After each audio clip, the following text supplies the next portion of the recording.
Nous sommes allés trop loin. Cette phrase, c'est Sébastien Siemiatkowski qui l'a prononcée, le PDG de Klarna, une entreprise qui valait 45 milliards de dollars. En 2022, il avait remplacé 700 employés de son service client par une intelligence artificielle. 3 ans plus tard, il réembauche des humains. On est en 2026, et si je devais résumer l'état de l'IA en une phrase, ce serait celle-là. Nous sommes allés trop loin, pas parce que l'IA ne fonctionne pas, mais parce qu'on a cru qu'elle pouvait tout faire. Pendant 3 ans, on nous a vendu un rêve, des milliards investis, des promesses de productivité infinies. Un futur où l'IA résoudrait tous nos problèmes, où elle écrirait nos emails, gérerait nos clients, créerait nos visuels et nous laisserait le temps de nous consacrer à l'essentiel. Elon Musk a même parlé d'un tsunami supersonique. Il a dit, je cite, « Tout ce qui est numérique, c'est-à-dire quelqu'un devant un ordinateur qui fait quelque chose, l'IA va s'emparer de ses emplois à la vitesse de l'éclair. » Il a ajouté qu'il y aurait beaucoup de traumatismes et de perturbations en cours de route. Et puis, la réalité a frappé. Pas un tsunami. Plutôt une houle puissante, mais chaotique, avec des vagues qui montent, d'autres qui se retirent. Des entreprises qui réussissent, d'autres qui se cassent les dents. Et surtout, beaucoup de gens qui ne savent plus où ils en sont, qui se demandent s'ils doivent avoir peur, s'ils doivent se former, s'ils doivent changer de métier, ou s'ils peuvent simplement attendre que ça passe. Aujourd'hui, je vais vous montrer ce qui se passe vraiment. Pas les gros titres, pas le hype, pas les prédictions catastrophistes. La réalité avec ses paradoxes, ses échecs cachés et ses opportunités que personne ne voit. On va voir ensemble 3 choses. D'abord, ce qui est réellement en train de se passer. Les chiffres, les cas concrets, les histoires vraies. Ce que les entreprises vivent sur le terrain. Ensuite, les enjeux, les effets directs de cette situation sur vous, sur votre travail, sur votre avenir. Pas les conséquences des conséquences, les effets immédiats, ce qui change maintenant. Et enfin, les possibilités, ce que vous pouvez faire, concrètement, dès maintenant, avec ce que vous avez, sans attendre que le brouillard se lève, sans attendre d'avoir toutes les réponses. Commençons par regarder la réalité en face. Premier constat, le rêve s'est fracassé sur le mur de la réalité. Vous vous souvenez de Builder.e, une start-up qui promettait de créer des applications grâce à l'IA, sans une seule ligne de code, le pitch parfait, l'avenir du développement logiciel. Vous décrivez ce que vous voulez et l'IA le construit pour vous. Ils ont levé 445 millions de dollars. Valorisation, 3 milliards. Une licorne. Des investisseurs prestigieux, une couverture médiatique enthousiaste. En mai 2025, ils ont fait faillite. L'enquête a révélé que derrière l'IA révolutionnaire, il y avait des centaines de développeurs humains, en Inde et ailleurs. L'IA n'était qu'une façade, un argument marketing pour lever des fonds. Les clients payaient pour une technologie qui n'existait pas vraiment. Chris Kernaghan, un analyste qui a suivi l'affaire de près, a eu cette phrase. Vous ne pouvez pas faire semblant jusqu'à ce que vous y arriviez quand cela nécessite une technologie que vous n'avez pas. Mais Builder n'est pas un cas isolé. C'est le symptôme d'un mal beaucoup plus profond, d'une bulle qui a gonflé trop vite, d'attentes qui ont dépassé la réalité. Un rapport du MIT publié l'été dernier a fait l'effet d'une bombe dans le monde de l'entreprise. Le chiffre 95% des projets d'IA générative en entreprise échouent. Je vais répéter ce chiffre parce qu'il est important. 95%. Pas 50, pas 70, 95. Comment c'est possible? Comment des entreprises qui investissent des millions, qui recrutent les meilleurs experts, qui ont accès aux meilleures technologies, peuvent se planter à ce point? Ce n'est pas un problème technique. Ce n'est pas que l'IA ne fonctionne pas. C'est un problème de stratégie, un problème humain. Prenez cette entreprise de métallurgie française. Je ne peux pas vous donner son nom, mais l'histoire a été documentée par Le Figaro. Budget du projet IA, 3 millions d'euros. Équipe mobilisée, 25 experts. Consultants, data scientists, ingénieurs. Objectif, créer un assistant virtuel pour réduire de 40% les interventions humaines dans les ateliers de production. Résultat, projet abandonné après 4 mois.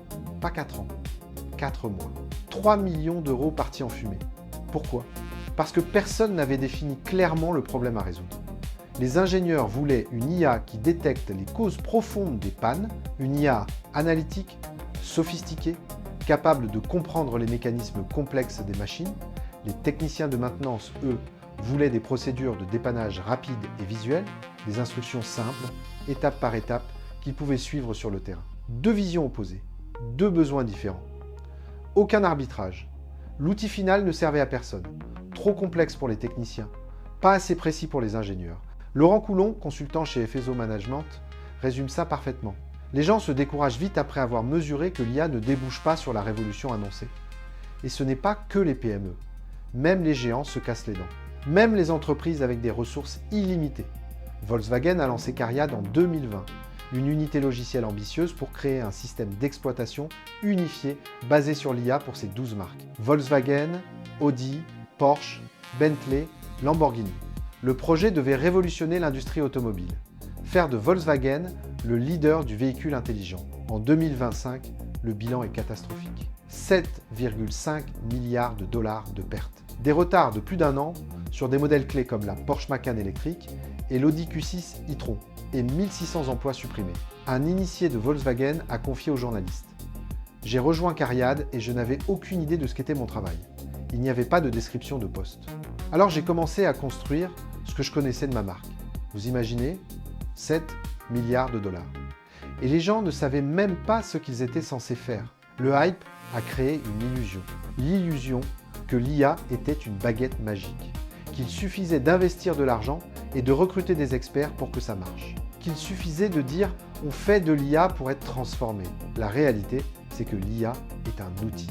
Et un outil, ça ne sert à rien si on ne sait pas pourquoi on l'utilise, si on n'a pas défini le problème qu'on veut résoudre, si on n'a pas aligné les équipes sur un objectif commun. Deuxième constat, pendant que les grands projets échouent, une transformation plus discrète est en cours, une restructuration silencieuse du marché du travail. Et les premières victimes ne sont pas celles qu'on attendait. On nous avait dit que l'IA remplacerait d'abord les tâches répétitives, les emplois d'usine, les chaînes de montage, les travaux manuels.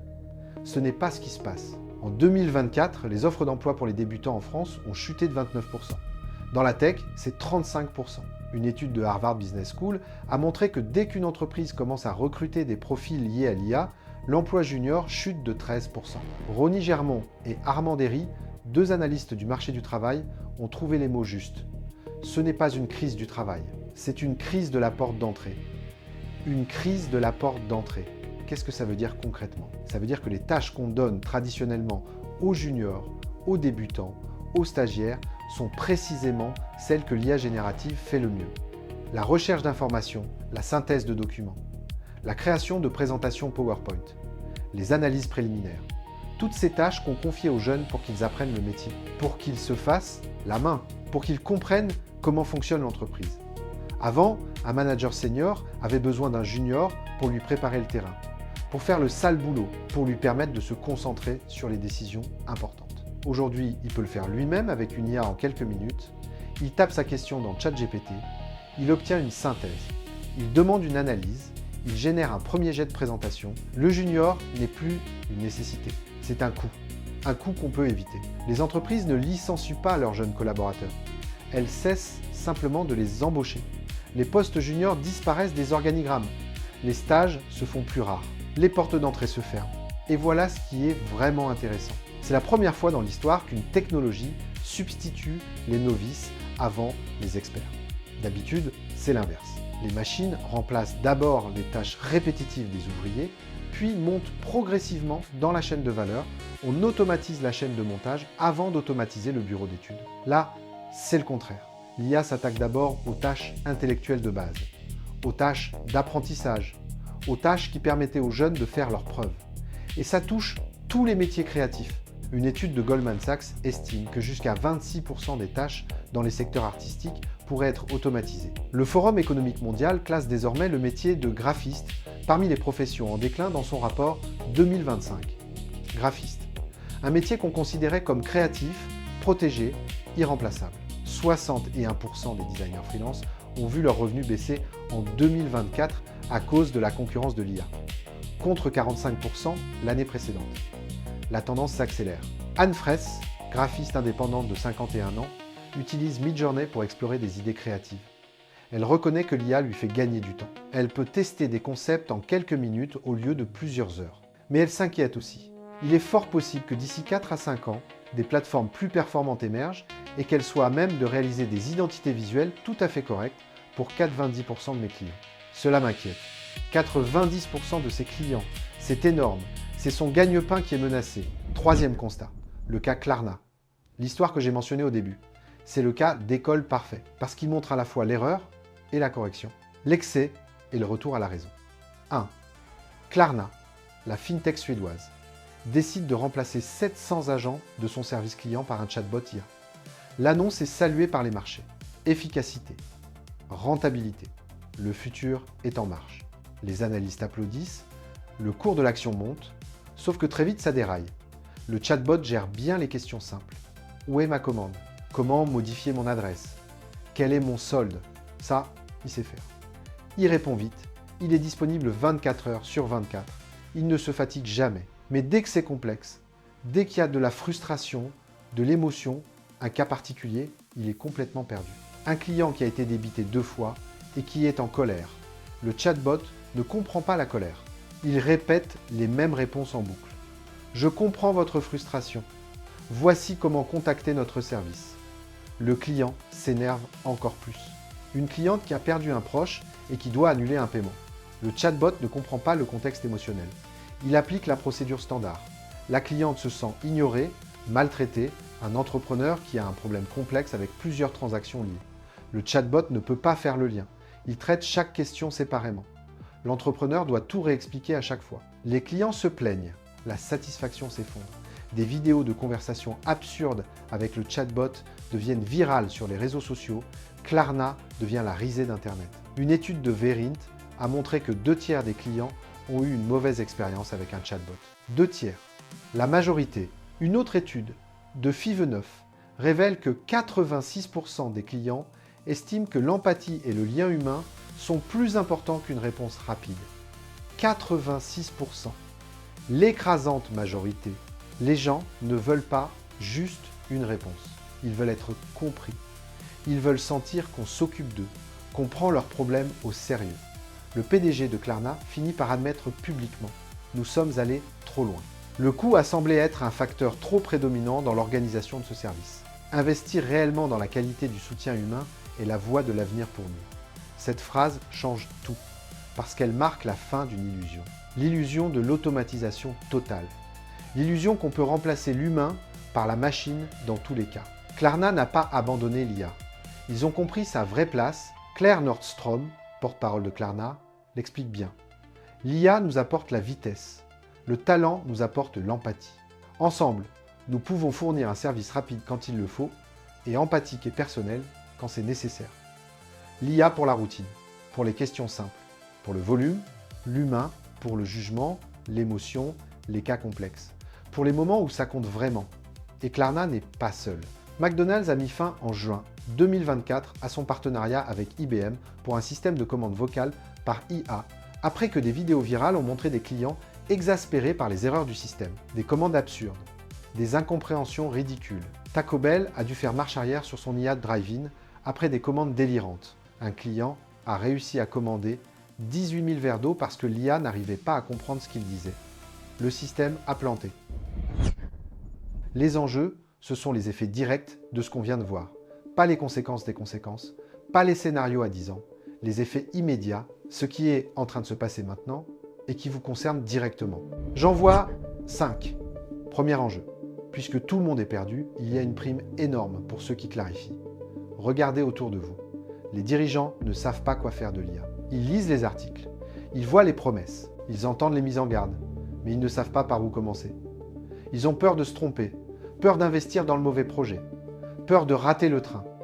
Les équipes sont anxieuses, elles se demandent si leur poste va disparaître, si elles doivent se former, si elles doivent changer de métier. Elles entendent des choses contradictoires, elles ne savent plus qui croire. Les projets échouent, 95% d'échecs, on l'a dit.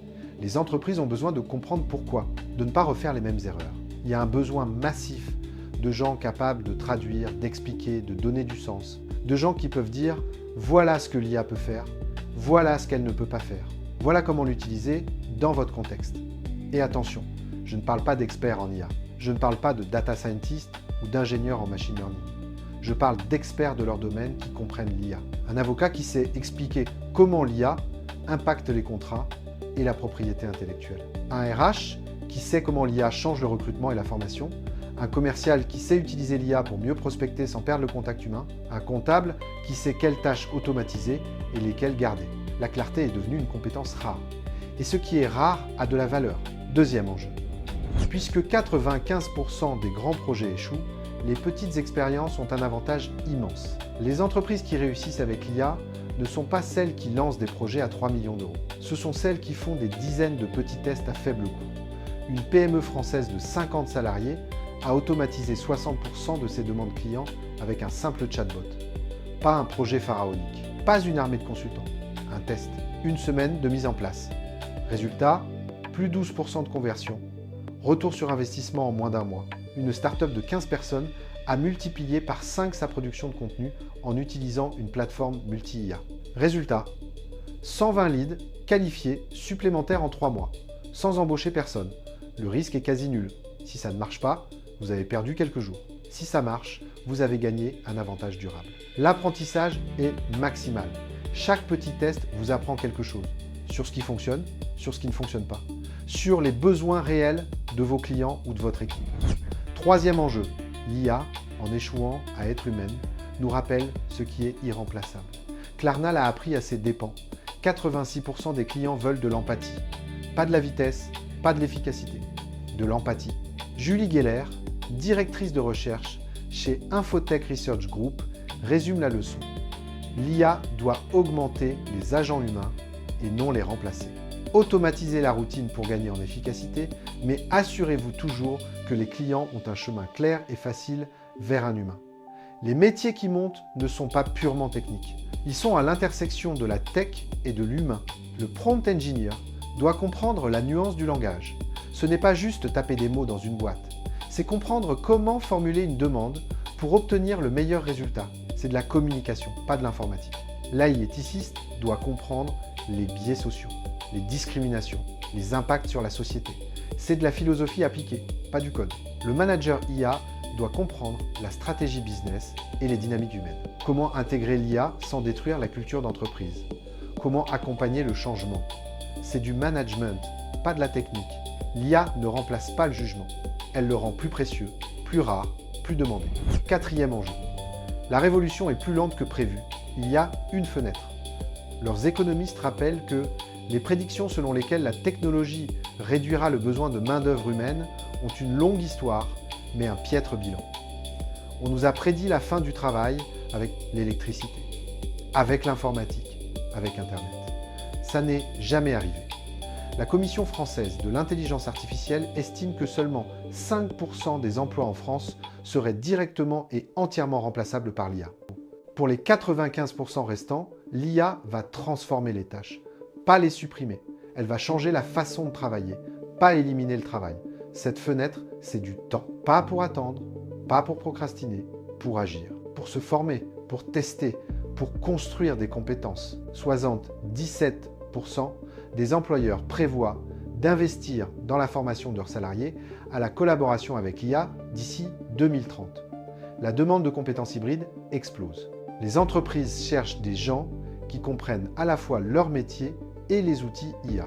Le gouvernement français a lancé une stratégie pour former 5-7 millions de fonctionnaires à l'usage de l'IA. 5-7 millions, c'est énorme, c'est un signal fort. Cinquième enjeu, les positions établies sont remises en question. Une start-up de 15 personnes peut maintenant produire autant de contenu qu'une équipe de 50. Un freelance peut automatiser sa prospection et rivaliser avec une agence. Les barrières à l'entrée s'effondrent dans certains secteurs. En France, 781 startups IA ont collectivement levé 13 milliards d'euros et créé 36 000 emplois. Des entreprises comme Mistral AI, qui n'existaient pas il y a 3 ans, sont devenues des références mondiales avec plus de 500 millions d'euros levés. Glimmer, une start-up française d'IA en imagerie médicale, est utilisée par 15 000 praticiens et traite plus de 30 millions d'examens par an. Elle aide les radiologues à ne manquer aucune fracture, même les plus subtiles. Ce n'est pas une menace, c'est une opportunité. Si vous savez la saisir, si vous êtes prêt à bouger, à expérimenter, à apprendre, voilà les 5 enjeux. Une demande de clarté, une prime à l'expérimentation, un retour de la valeur humaine, une fenêtre d'adaptation, une redistribution des cartes. Maintenant, la vraie question, qu'est-ce que vous pouvez faire avec ça? Les possibilités, ce ne sont pas des prédictions, ce ne sont pas des scénarios hypothétiques, ce sont des actions concrètes basées sur ce qui est réel maintenant. La question n'est pas « que va-t-il se passer ?» Cette question nous paralyse, elle nous met en position d'attente, de spectateur passif. Elle nous fait croire qu'on doit d'abord comprendre l'avenir avant d'agir. La bonne question, c'est « qu'est-ce que je peux faire maintenant avec ce que j'ai ?» Faisons l'inventaire. Qu'est-ce que vous avez? Votre expertise dans votre domaine, pas en IA. Dans votre métier, c'est votre actif le plus précieux. Vos années d'expérience, votre compréhension des subtilités, votre capacité à voir ce qui échappe aux autres, votre réseau, clients, collègues, contacts, des gens qui vous font confiance, qui vous connaissent, qui peuvent vous recommander. Un accès à des outils IA, ChatGPT, Claude, Midjourney, Perplexity, souvent gratuits ou peu coûteux. Quelques euros par mois pour des capacités qui auraient coûté des millions il y a 5 ans. Du temps, même 1 heure par semaine. C'est suffisant pour commencer, pour tester, pour apprendre. À partir de là, les possibilités deviennent évidentes. Première possibilité, utilisez votre expertise pour clarifier l'impact de l'IA dans votre secteur. Vous êtes comptable? Analysez comment l'IA change la comptabilité et partagez vos découvertes. Quels outils fonctionnent vraiment pour automatiser la saisie? Quelles tâches peuvent être déléguées à une IA? Quelles erreurs éviter? Quels sont les pièges? Vous êtes dans l'immobilier? Testez les outils IA de génération de description, d'analyse de marché, de prospection. Expliquez ce qui marche et ce qui ne marche pas. Partagez vos retours d'expérience. Vous êtes formateur? Explorez comment l'IA peut personnaliser les parcours d'apprentissage. Testez les outils de création de contenu pédagogique. Documentez vos découvertes. Vous n'avez pas besoin d'être un expert en IA. Vous avez besoin d'être un expert de votre domaine qui utilise l'IA pour mieux voir, pour mieux comprendre, pour mieux servir. C'est exactement ce qu'a fait Pernod Ricard, le géant français des spiritueux. Ils ont développé des outils IA comme Distar pour optimiser les visites commerciales. Mais ils n'ont pas imposé l'outil de force.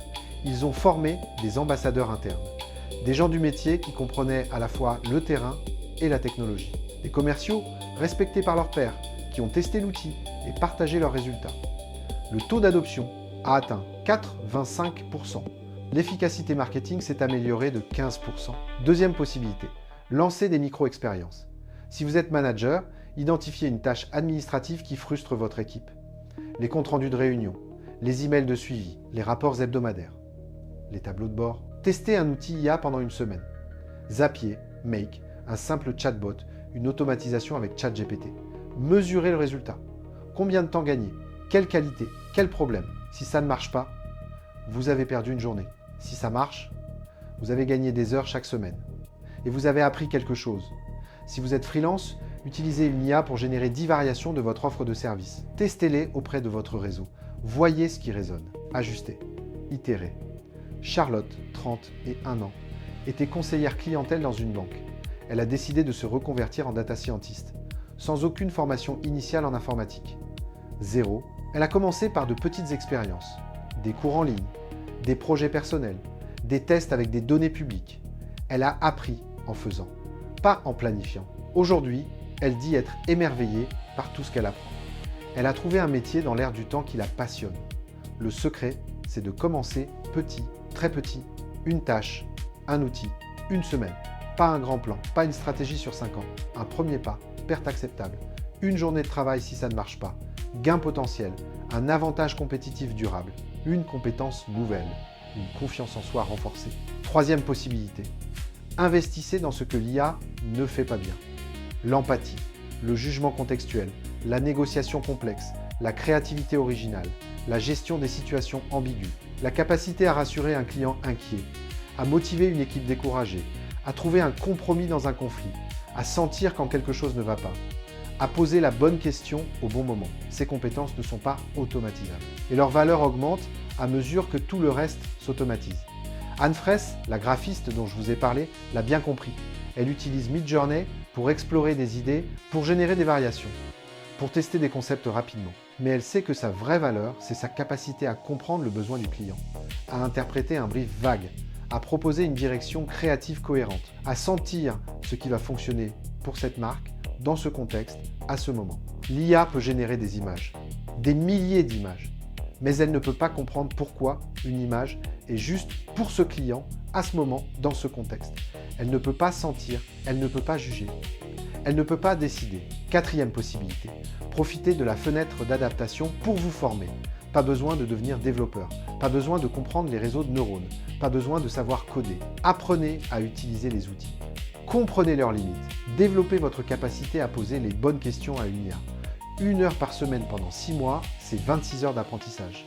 C'est suffisant pour prendre une longueur d'avance sur 90% des gens de votre secteur. Le gouvernement français a lancé une stratégie pour former 5 millions de fonctionnaires à l'usage de l'IA. Les entreprises investissent massivement dans la formation. 77% des employeurs prévoient de former leurs équipes d'ici 2030. La demande est là, les ressources sont là, les cours gratuits sont partout, les tutoriels YouTube sont infinis. Il ne manque que votre décision de commencer. Récapitulons. 4 possibilités concrètes. Clarifier l'impact de l'IA dans votre domaine. Devenir la personne qui explique, qui traduit, qui donne du sens. Expérimenter à faible coût. Tester, mesurer, ajuster, sans risquer gros, sans attendre d'avoir toutes les réponses. Miser sur les compétences irremplaçables. L'empathie, le jugement, la créativité contextuelle, ce que la machine ne sait pas faire. Utilisez la fenêtre pour vous former. 1 heure par semaine suffit pour commencer. Ce ne sont pas des plans sur 5 ans, ce sont des premiers pas. Des actions que vous pouvez commencer cette semaine. Demain, aujourd'hui, on arrive à la fin. Et je veux vous laisser avec une idée. L'arrivée de l'intelligence artificielle nous force, paradoxalement, à redevenir intelligents. Pas au sens de la puissance de calcul, au sens de la capacité à agir avec discernement dans un monde incertain. Arrêtez de vous demander si l'IA va vous remplacer. C'est une question qui vous rend passif, qui vous met en position d'attente, qui vous paralyse, qui vous fait croire que vous êtes une victime potentielle, pas un acteur. Demandez-vous plutôt, de quoi cette technologie est-elle le moyen pour moi aujourd'hui ? Comment puis-je l'utiliser pour augmenter mon propre jugement, ma propre créativité, ma propre valeur ? Le futur du travail ne sera pas une bataille entre l'homme et la machine. Ce sera une collaboration, ou plutôt une sélection, entre ceux qui attendent passivement que la vague les submerge et ceux qui apprennent à surfer dessus. Elon Musk a parlé de tsunami supersonique. Peut être, mais même un tsunami, ça se prépare. On peut construire des digues, on peut apprendre à nager, on peut monter sur les hauteurs, on peut aider les autres à faire de même. La bonne nouvelle, les outils pour apprendre à surfer sont là, ils sont accessibles, souvent gratuits. Et la vague n'est pas encore un tsunami, c'est une houle puissante mais navigable, une houle qui peut vous porter si vous savez vous positionner. Les constats sont clairs, le hype est terminé, les grands projets échouent, mais des opportunités émergent pour ceux qui savent voir. Les enjeux sont identifiés, une demande de clarté, une prime à l'expérimentation, un retour de la valeur humaine, une fenêtre d'adaptation, une redistribution des cartes. Les possibilités sont concrètes. Clarifier, expérimenter, miser sur l'irremplaçable, se former. Alors ma question pour vous, ce n'est pas « êtes-vous inquiet pour 2026 ?» Ma question c'est « quel est le premier petit pas que vous allez faire cette semaine ?» Pas le grand plan, pas la stratégie sur 5 ans. Le premier petit pas, celui que vous pouvez faire demain, avec ce que vous avez. Sans attendre, mettez-le en commentaire. Partagez une action, même minuscule, parce que c'est dans l'action et pas dans l'attente que se trouve la seule réponse possible à l'incertitude. On se retrouve très vite. D'ici là, faites ce premier pas.